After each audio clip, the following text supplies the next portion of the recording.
شروع کرتا ہوں اللہ تعالیٰ کے نام سے جو بڑا مہربان اور نہایت رحم فرمانے والا ہے۔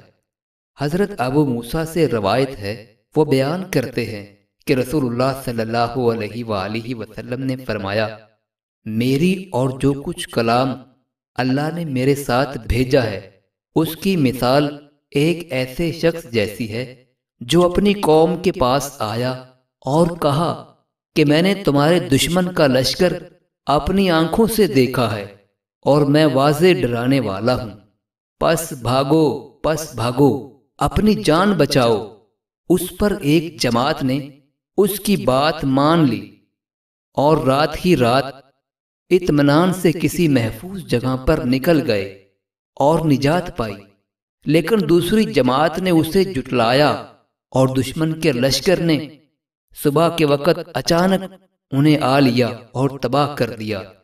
سیدنا انس رضی اللہ تعالیٰ عنہ سے مروی ہے، وہ کہتے ہیں کہ جب سیدنا عبداللہ بن ابی طلحہ رضی اللہ تعالیٰ عنہ پیدا ہوئے تو میں ان کو لے کر رسول اللہ صلی اللہ علیہ وآلہ وسلم کے پاس گیا۔ آپ صلی اللہ علیہ وآلہ وسلم نے چوغا پہن رکھا تھا اور اپنے ایک اونٹ کو گندک مل رہے تھے۔ آپ صلی اللہ علیہ وآلہ وسلم نے مجھے فرمایا، کیا تیرے پاس کھجور ہے؟ میں نے کہا جی ہاں۔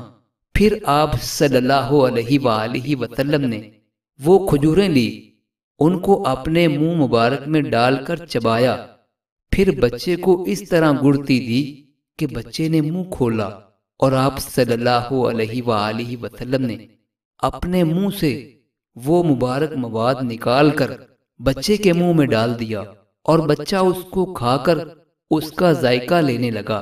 آپ صلی اللہ علیہ وآلہ وسلم نے فرمایا، انصار نے انکار کر دیا ہے ماں سوائے کھجور کی محبت کے۔